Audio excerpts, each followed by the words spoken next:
Welcome right into the studio, Hidden Nation. You got Josh Cary, your hidden entrepreneur. You're tuned in to 710 WOR, the voice of New York. And anytime you want, you don't have to wait for these new episodes to air. You can pull up that free iHeartRadio app and look at the whole back catalog, including the back catalog of all of your favorite shows, programs, podcasts, and music. Always updating on that iHeartRadio app.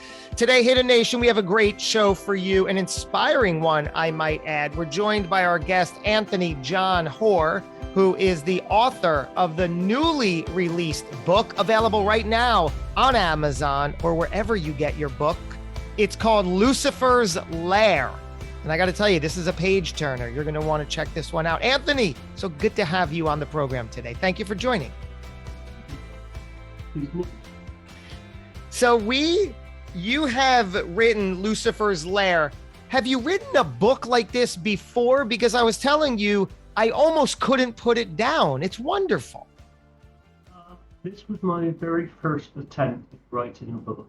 Really? It took me a long time to write it. As I think I told you earlier on, I started off the book as a writing exercise to improve my English.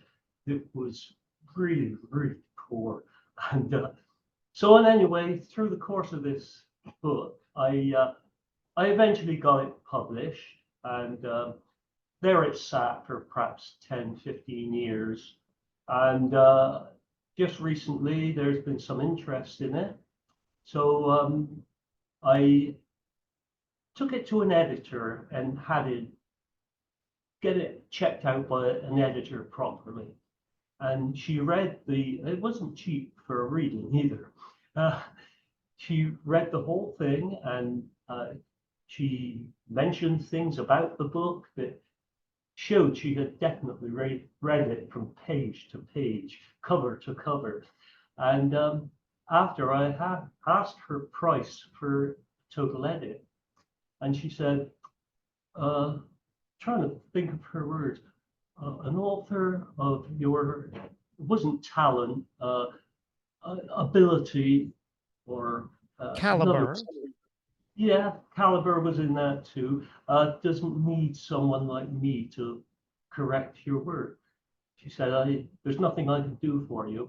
I suggest you throw away spell check, get the dictionary back out, and do your own editing. That's what I did. So if I heard this correctly, you had this book or a version of this book written for 10 to 15 years before it was published and finalized? And on the journey, as I was talking to you before, I had a brush with the music industry, because I wrote a song and I sent something into a competition, and they gave an evaluation. I had to wait about 3 months for the evaluation. There was 44,000 entries in that particular competition, and to my surprise, they didn't tell me where I finished, but they told me I finished the competition in the top 10. And I didn't think that was a very modest song. So with that under my belt, I applied to a smaller competition, which was in Nashville. And before I entered the competition, I had to send in the lyrics. And by return mail, they gave me the contract. I never went in for the competition. I wrote a couple more songs for them, and then I went to another studio, and I didn't even have to advertise. Oh yeah, took me right in. Once you're in that crowd. So anyway, that was where I got my writing knowledge from, for my character, Barbara. She's a songwriter, producer, and from banking, that was strange too. I happened to be talking to a gentleman, several years ago, and he asked me. He was well up in the banking industry, shall we say, and he asked me about what I knew about banking. I said very little. I said, you know, I gave him a speech, and he looked at me and said, "You must have been at one of this man's interviews, presentations." I said, "No." He said, "But what you said," he said, "I can imagine that coming from him." He said, "My father worked for him, and he was at that point in time the president of the World Bank." So, oh, I hit another milestone. So anyway, I wrote a few more songs after that. You know, then I had a stroke, and I'd written 2 books, and I was well into the 3rd book, and I've done very little work on that since. My coordination uh, is somewhat lacking. I write about things that I feel and experience, and putting it down into writing, I have my own flair for that venue. But that's all well and good. But now I can no longer write without I have to look at the keyboard and punch in the numbers. I'm doing this where my keyboard is. I'm looking, punch in my numbers and see what I've written after I've written a sentence. And as you can imagine, I've only just learned this trick to write it, and it's taken me an extreme time to write anything. I'm up to about the 15th or 17th chapter in this new series. It's based on a follow-on, say, 50 years later from when Lucifer's Lair ended. It's these people that are grown up, and there's a whole new venue to talk about. And I revisit some of the older people in the first book, and try to elaborate on that. And I recreate their characters, and put a different slant on where they were going in the last chapter to where they are today, and how the story changed their lives. And you'd have to read the end to understand what I'm talking about. But if you've read some of the book, you'll understand that it's very complex the way I write, but very easy to understand. You know, I'm not a writer that writes stuff that is no way understandable. It's accessible. I want it to be. I like to paint a picture in a person's mind and let them create what they think the story should be. You know, I was talking to a lady yesterday. One scene in the story is, imagine a pier, a pleasure pier in England, probably about 60, 70 years ago. And this pleasure pier, way I can express myself is bunting flying from every high pinnacle, okay? You know, strings of bunting, that's how they used to decorate things. And I put bunting flying from every high elevation, crackled to a dance orchestrated by the breeze. And that's got to paint a picture in your mind. What do you think of bunting flapping in the breeze to a sound, makes a sound of crackling. So it crackled to the dance. You, Anthony, today, what I'm getting is you're an artist. right? In every stretch, you've written this book, published, you're well into your next book. You've written music and songs. You have a grasp, certainly, of the English language and how to paint pictures. And this is only in your current era of life. What were you doing prior to this? And was there any semblance and connection to this? No whatsoever. No, I'm 82 years old. You're what? I'm 82 years old. 82? Yes. And Go on. so I've done many things in my life. I started off in a foundry. I worked in a foundry, and I made journeyman, and I got accolades for my apprenticeship in there. And that bored me, so I quit. They fired me, actually. I was such a bad apprentice. I lost 2 or 3 days a week on a regular basis. They were glad to see the back of me. So from that, I went into the aircraft industry, and I worked at that for a while, and I made an A-rate aircraft fitter. And that was interesting, but it was limited to my scope of things. I wanted to be out there, shall we say. So I got an A-rate in that, like A-rate fitter. And when I left, the superintendent called me into the office and wanted to know why I was leaving, and if I ever wanted to come back, my job was there. So that was another thumbs up. So anyway, I went into the construction industry, and I worked in the construction industry, mostly drywall finishing, that sort of thing, anything I could get.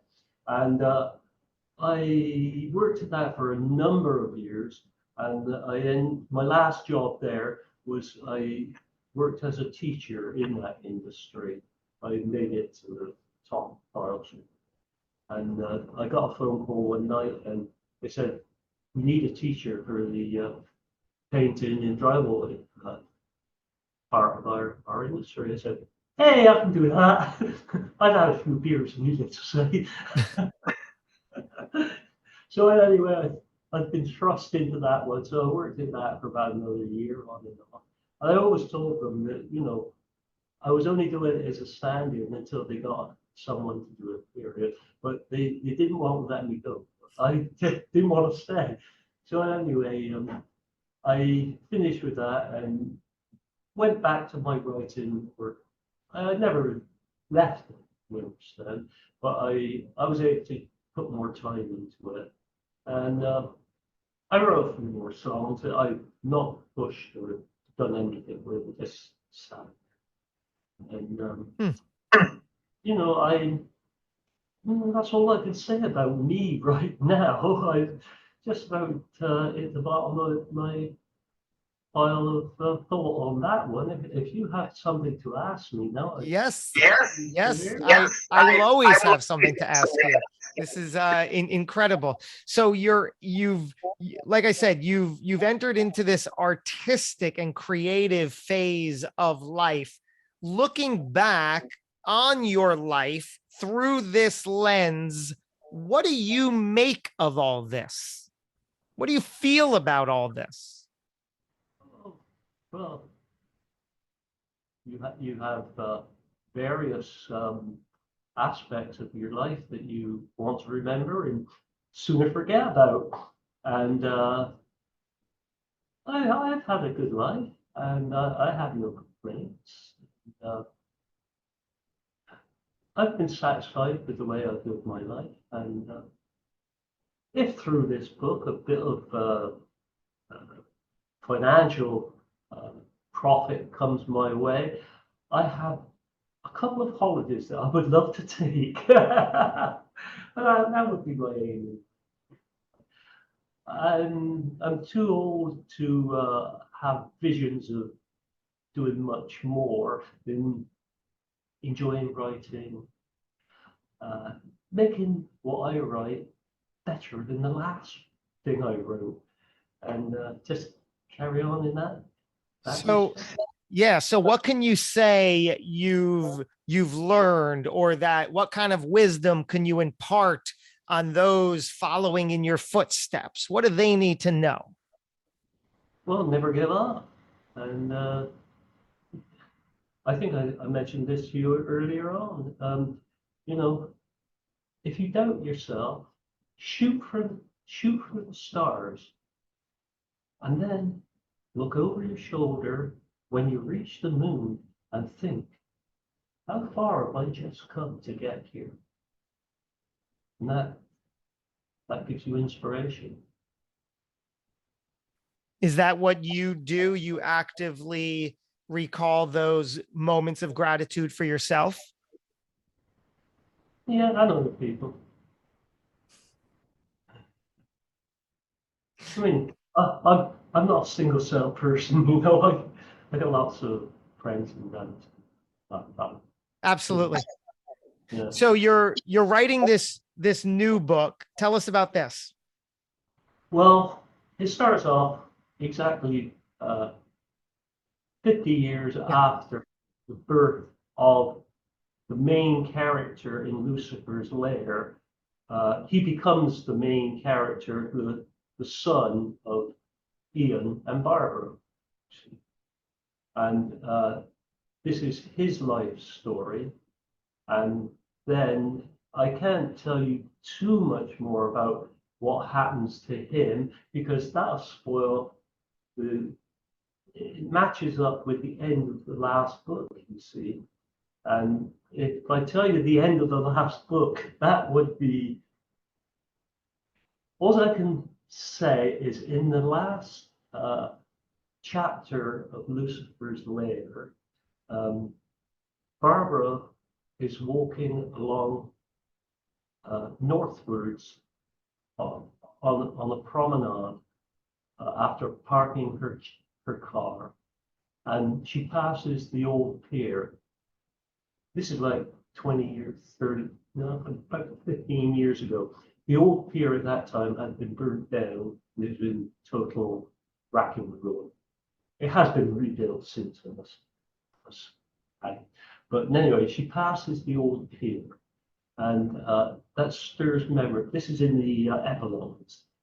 That stirs memories, and she looks across the road at the Winter Gardens Pavilion that she had very fond memories of, and she slips her hand into her pocket and retrieves her tape recorder, which she carries with her always nowadays as an older memory, as a habit of misplacing words. So she, as her thoughts transmits into a song, she starts singing into the microphone. And this is the last song in the book. If you like, I'd sing a few bars for you. Please do. Yes. In this mixed up, chaotic world I now regard in my life, faced with confusion and inner strife, drawn like a magnet to the solitude, special place where memories ghosting through that time that breeze swept through my mind to clear the cobwebs of time, sweet memories flowing through of our love when it was new, and I thought of this, I thought of rekindling embers long thought cold, as I thought of this, I thought. And there's another three versions. I called that one Cobwebs of Time, that song, because the cobwebs of time cleared by the whole Wow. clear. Yeah. Yeah. So let's talk about the cobwebs of time as it relates to you. If I heard you before, you said you had a stroke recently? Yeah, about a year ago. Wow. Okay. So how with that kind of condition that you've gone through to your current life today, how do you keep a smile on your face? I don't always. Honest. And anyway, uh, I lost my driving license for a year, and my doctor said I'd never get it back. I was incapable, and my psychologist was more faithful to my perspective, and he basically pushed me to go for my license. So I went for my license, and it took ever to get into that get through the bureaucracy to arrange another driving test for myself. And that was a 3-hour totally driving experience. I had to drive for 1.5 hours with an instructor. Then after that, I pulled in, and she said, "You seem fit to go. There's usually a half an hour's wait, but if you want, I said, start it now, bring it on."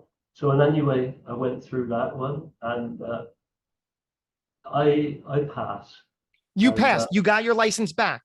yes, yes. See, so this is amazing, because you said your doctor originally told you, no, you will not drive again. Yes, yes. But then you found someone in your corner that restructured the thoughts and beliefs in your head to say, get the go, you can do it. Yes, yes. And I went to the clinic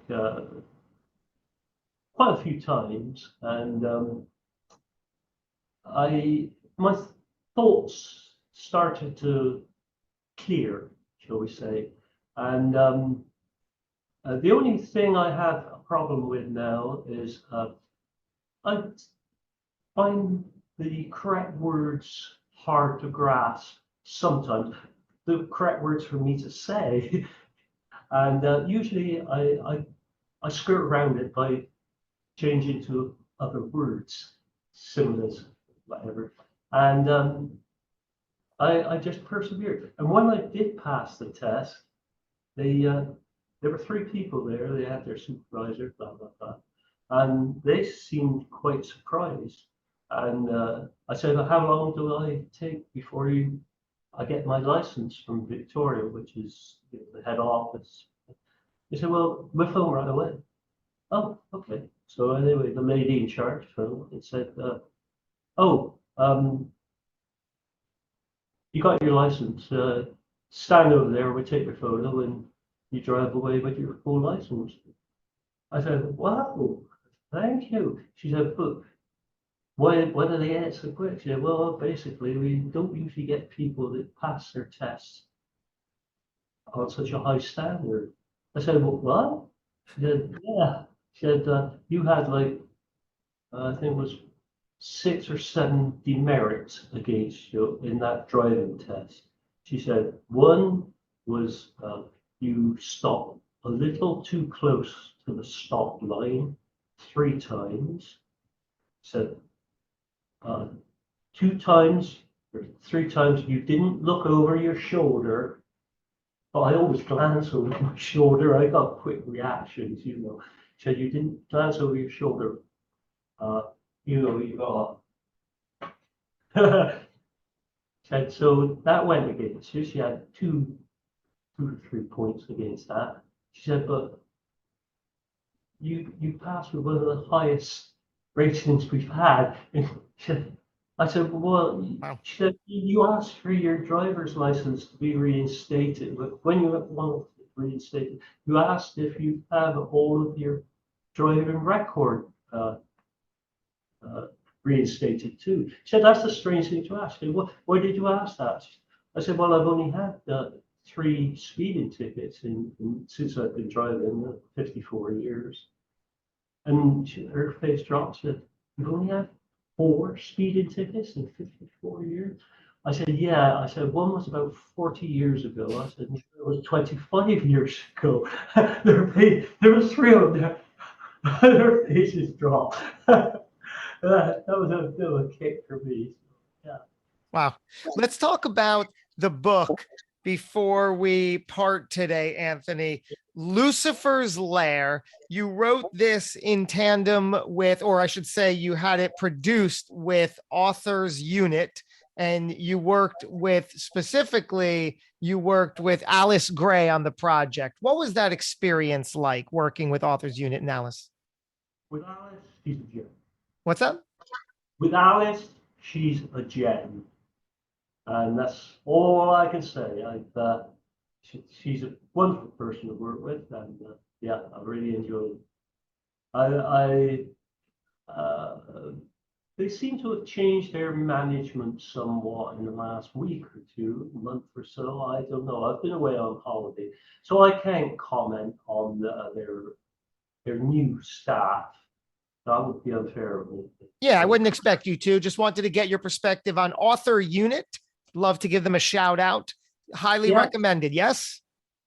Yes. I've had good experience with it. What was their role, Authorunit, and certainly working with Alice Gray? What was their position in getting the book to publication? Not much, because